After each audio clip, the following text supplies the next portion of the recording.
Bonjour et bienvenue à toutes pour ce nouvel épisode de votre talk show préféré. Je suis ce matin avec Cédric Kapochichi, qui est un artiste gospel.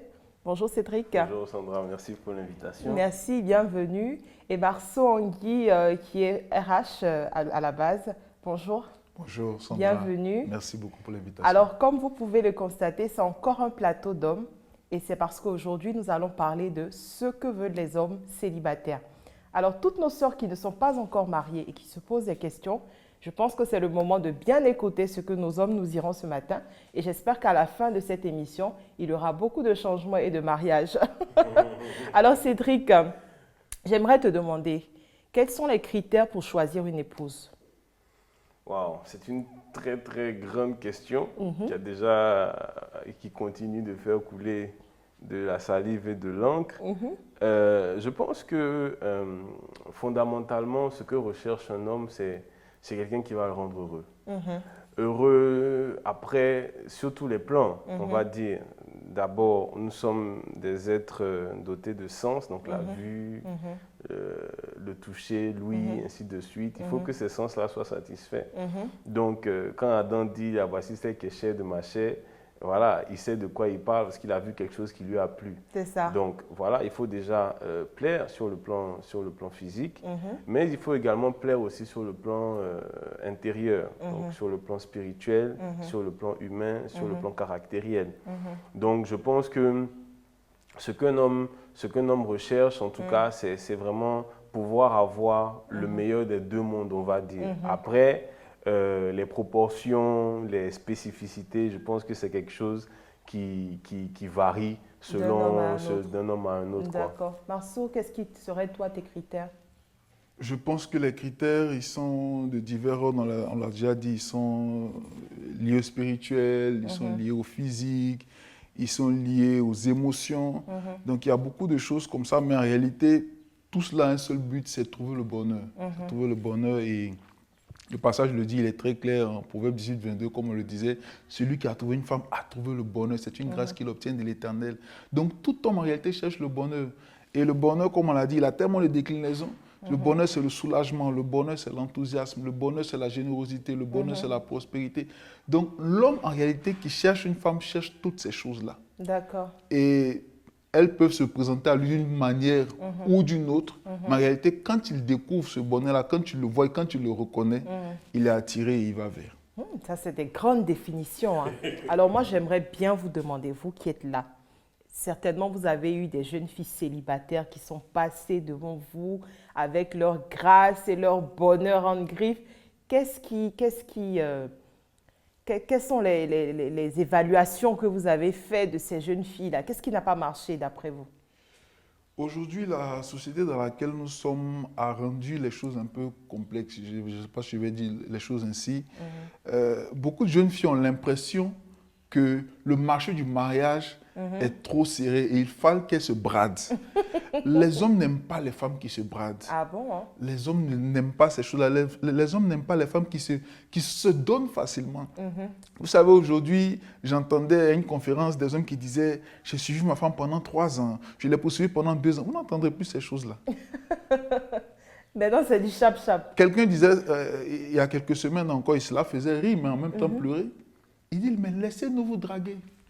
Laissez-nous vous faire la cour. Vous rencontrez une fille à 8 h le matin, vous lui parlez à midi, à 16 h. Elle veut se marier. Elle veut se marier avec vous à 18 h. Elle demande quand est-ce qu'on fait les planifications. Et ça, beaucoup de jeunes filles ne se sont pas rendues compte en fait qu'elles ont commencé elles-mêmes à se brader. Les hommes aiment conquérir. Les hommes aiment conquérir. Il faut vous mettre cela dans l'esprit. Il ne dit pas braquer. Voilà. Elles aiment se brader. Ça veut dire qu'elles-mêmes se dévalorisent. Elles-mêmes se dévalorisent. Comme on dit chez nous, elles se vendent cadeaux. Voilà, elles se vendent cadeaux, elles se vendent moins cher. C'est-à-dire on ne paye même pas. Voilà, vous avez une jeune dame qui a plein de qualités, plein de valeurs et qui a l'impression voilà, qu'elle n'est pas assez bonne pour X ou Y. Et donc, dès que le premier monsieur arrive, elle ne veut rien savoir, il veut m'épouser, j'y vais. Vous voyez un peu? Tu aimes les femmes aussi qui, comme il dit, qui se vendent moins cher? Non, enfin, moi je vais aller dans une autre direction carrément. Parce que moi, ce que je vois aujourd'hui, c'est justement cette tendance-là à chercher à tout prix le mariage, mais le constat, le plus souvent, en fait, c'est que celles qui sont en train de poursuivre le mariage, en fait, n'ont pas, comment je vais dire, il y a un niveau de maturité, en fait, qu'on n'est pas en train de retrouver. Je vais prendre un exemple simple. Une fois, j'étais avec un groupe d'amis, et puis, dans ce groupe d'amis-là, il y a deux personnes, en fait, qui justement, s'étaient promis, se sont promis au mariage. Et, par exemple, tout le monde devait prendre l'ascenseur. Et elle, par exemple, on lui a demandé, celui qui était son fiancé, lui a demandé, ah mais écoute, viens prendre les escaliers avec moi et tout ça. Et elle dit non, elle est fatiguée, elle n'a pas envie de prendre les escaliers, elle veut prendre l'ascenseur. Et l'homme, il a insisté et tout, mais il dit non, non, elle est fatiguée, elle veut prendre l'ascenseur et tout ça. Ça n'a l'air de rien. D'aucuns se diraient, mais de quoi il passe? Ça n'a l'air de rien. Mais rappelez-vous que quand Eliezer est parti chercher Rebecca, il a fait un test dans sa tête. Il n'a pas averti Rebecca. Rebecca a passé le test parce qu'elle a accompli le signe qu'il avait demandé à Dieu, c'est-à-dire servir de l'eau, non seulement pour lui, même pour les animaux en fait. Donc c'était un test de serviabilité. Beaucoup aujourd'hui ont un caractère qui vraiment laisse à désirer, mais elles sont dans les programmes, elles sont dans les veillées, elles sont dans les jeûnes, en train de chercher un mari. Mais dès qu'elles vont rentrer, c'est elles qui vont faire regretter le mariage à cet homme. Je pense que l'homme est en train de chercher quelqu'un avec qui il va pouvoir expérimenter, comme mon frère a dit, le bonheur. Et ça passe au-delà de tout ce qu'il peut avoir comme attrait physique par la personnalité de la personne et par les valeurs spirituelles qu'elle incarne. Au-delà de ça, il y a, je pense, tout ce qui touche aussi à l'attrait physique. Il ne faut pas qu'on se monte. Je pense que tout homme a envie de marcher avec une femme qui a du charme, qui est coquette, qui sait bien s'habiller, qui est stylée, qui voilà, se laisse admirer en fait. Dieu nous a donné les yeux, c'est pas pour, c'est pour pas que pour les fermer pour la création. Prière. Et voilà, celle avec qui je suis en train de cheminer vers le mariage, voilà, doit être admirable également. Donc tout ce qui va concerner le sensoriel aussi compte pour beaucoup. Pour vous. Après, encore une fois, ça dépend de chacun. Il y en a qui préfèrent qu'elle soit brune, d'autres qui... Bon, c'est une façon de dire noire. Hein. Bon, il y a d'autres qui préfèrent qu'elle soit noire, il y a d'autres qui préfèrent qu'elle soit claire, il y a d'autres qui préfèrent qu'elle soit grosse, en forme, on va dire. Il y en a qui préfèrent qu'elle soit fine. Écoute, dans l'un ou l'autre des cas, et c'est aussi l'occasion de dire, les sœurs, vraiment, ne soyez pas complexés. De toute façon, tu es là. Si tu es noir, reste noir. Voilà. Si tu es clair, reste clair. Il y a ton client qui est là. Voilà, il y a un client qui est là qui attend ça. Qui cherche une femme noire. Ce n'est pas la peine de chercher toi-même à être le critère. Voilà, mais on mise tellement de choses sur ça que finalement, on oublie le caractère, alors que ça, c'est le bas qui blesse. D'accord. Alors, qu'est-ce que vous faites du spirituel aujourd'hui? Parce que beaucoup de sœurs se disent, je dois avoir la crainte de Dieu, la crainte de Dieu. Et elles sont focalisées sur la prière, les veillées et tout ce qui a trait à l'activité spirituelle. Et bon, ça peut soit causer une négligence de l'autre côté, mais vous, qu'est-ce que vous faites avec ce côté spirituel-là? Est-ce que ça compte? Le côté spirituel compte à 200%, à 300% même. Parce qu'en réalité, tout ce qu'on peut avoir, tout ce que la femme peut avoir comme qualité, comme valeur, ces choses-là ne tiendraient pas véritablement si il n'y avait pas ce socle-là qui est le spirituel, cette intimité avec Dieu, cette relation particulière avec Dieu, que la femme développe avec Dieu, de son côté, que l'homme développe avec Dieu. Et qui fait qu'ensemble, il y a ce rapprochement-là, parce qu'en réalité, c'est notre connexion à Dieu, l'un, différemment l'un de l'autre, qui en réalité nous connecte et nous rapproche davantage. Donc, ce côté-là a tout son sens. Ce qui est le problème aujourd'hui, c'est l'équilibre. D'accord. Vous voyez un peu, c'est l'équilibre. Et je pense que Cédric le disait tout à l'heure, lorsqu'il concluait tout à l'heure, aujourd'hui, beaucoup de jeunes filles manquent l'équilibre. Vous voyez, Vous avez dans les églises où les jeunes filles sont trop spirituelles, entre guillemets. Moi, je me rappelle, je le dis comme ça en riant, j'étais à la recherche d'une fiancée et je suis tombé sur une jeune fille. Quand je la rencontre, elle me parle d'un programme qu'elle est en train d'aller faire dans un pays à l'étranger. J'ai dit, waouh, c'est très intéressant. D'accord. Quand elle revient à Abidjan, je la cherche. Est-ce qu'on peut se voir maintenant? Je suis en train de regarder le programme du pasteur tel.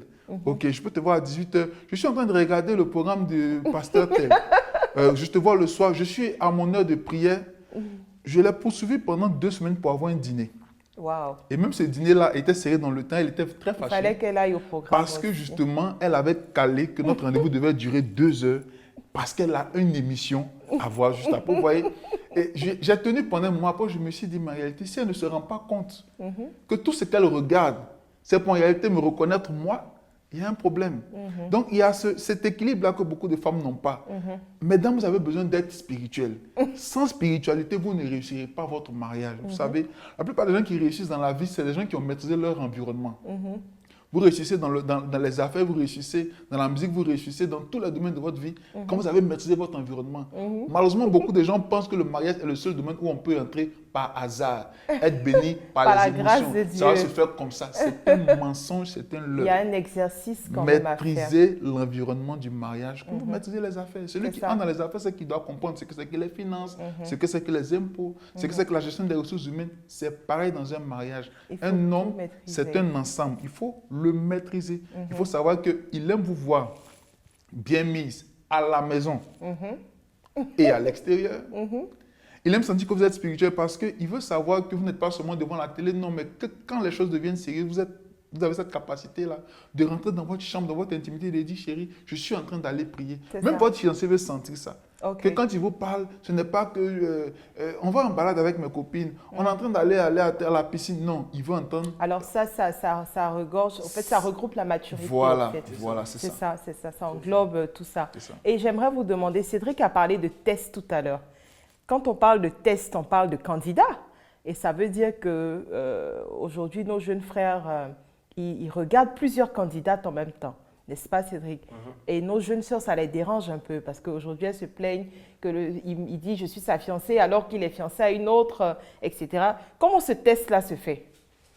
Bon, déjà, moi, je pense que dans l'un ou l'autre des sens, on a besoin de maturité. Parce que c'est vrai, nous, on se tient dans la position, disons, de la jante masculine. Mais aussi, ces histoires de fiançailles, rupture aussi, là, vraiment de grâce. Que Dieu nous aide tous.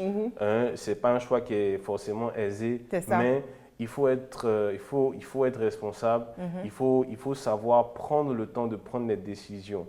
Alors, moi, je pars d'un principe qui est simple. C'est mathématique. Pour tracer une droite, tu as besoin d'au moins 2 points. Tu as besoin de 2 points. Et ces 2 points-là, moi, je vais par exemple énumérer déjà toi l'objectif que tu t'assignes en tant que être humain. C'est-à-dire, Dieu dit à Jérémie, avant que tu ne fusses né, je te connaissais. Donc, Dieu a assigné une mission à Jérémie. Donc, nous tous, surtout en tant qu'hommes, on a une mission. Adam avait une mission. Et Ève est venue s'emboîter. Elle est venue en tant qu'aide dans cette mission-là. Identifie cette mission et est-ce que la personne que tu es en train de regarder, en fait, s'emboîte dans cette mission? Parce que ce que les hommes recherchent aussi, c'est ça. C'est des personnes qui vont venir les arranger, les aider, pas les déranger. Vous comprenez un peu? Ensuite, il y a ce que toi-même tu recherches chez une femme. Tu ne pourras pas avoir 20 sur 20. Tu ne pourras pas avoir tous les voyants au vert. Mais il y a des éléments que Dieu va t'accorder, qui vont sauter même aux yeux, on va dire en fait. Quand tu es avec la personne, tu sais qu'il y a telle ou telle chose qui match avec ta personnalité et ce que tu recherches en fait. Mais attention, je reviens là-dessus, on n'est pas en train de chercher la perfection. Celui qui est le joaillier, en fait, il va prendre un diamant brut et il va lui donner une forme. J'ai entendu quelqu'un une fois dire que aimer, c'est un choix. Et souvent, quand j'y pense, je me dis que ce n'est pas totalement faux. Parce que nous étions détestables lorsque Jésus a décidé de venir mourir pour nous, en fait. Or, dans l'analogie spirituelle, la symbolique des choses, l'Église est identifiée comme l'épouse et Christ comme l'époux. Donc, vraiment, voilà, j'ai donné plus de 2 points, mais c'est pour vous dire que ce test dont on est en train de parler là, il va dans la direction de ce que nous, on a comme ambition dans la vie, ce que nous recherchons, et puis enfin, le fait que nous voulons, nous choisissons d'aimer quelqu'un pour aller dans une certaine direction. D'accord. Pour terminer, Marceau, j'aimerais juste te demander, qu'est-ce que les hommes célibataires ne veulent pas? Qu'est-ce que les hommes célibataires ne veulent pas? Une femme qui va les tirer vers le bas. D'accord. Tout simplement. Une femme qui va les déranger, comme disait Cédric. Une femme qui ne va pas les aider à accomplir leur destinée. Une femme qui ne va pas les pousser à avancer. Parce qu'il y a des femmes en réalité qui ne vous poussent pas, qui ne vous motivent pas en réalité. Donc c'est important d'avoir ce genre de femme-là. Après, un homme n'épousera pas une femme qui est colérique. Parce que la Bible est claire quand elle dit qu'il vaut mieux manger un bout de pain sec dans une maison où il y a la paix plutôt que d'avoir de la viande dans une maison où il y a la guerre. Donc, les hommes recherchent la paix, ils recherchent la tranquillité, ils recherchent tout ce qui va les aider à s'accomplir. Et quand vous trouvez une femme qui ne remplit pas ces critères-là, il est bon pour vous de rebrousser chemin plutôt que de tomber dans une embuscade qui pourrait emprisonner votre destinée, votre vie. Merci beaucoup. Merci Cédric et Marceau. Et merci à toutes ces jeunes dames. Je suis sûre que ce débat-là, on peut le continuer encore et encore. Alors, nous serons très heureux de recevoir vos questions sur notre page Facebook. Et d'ici là, portez-vous bien.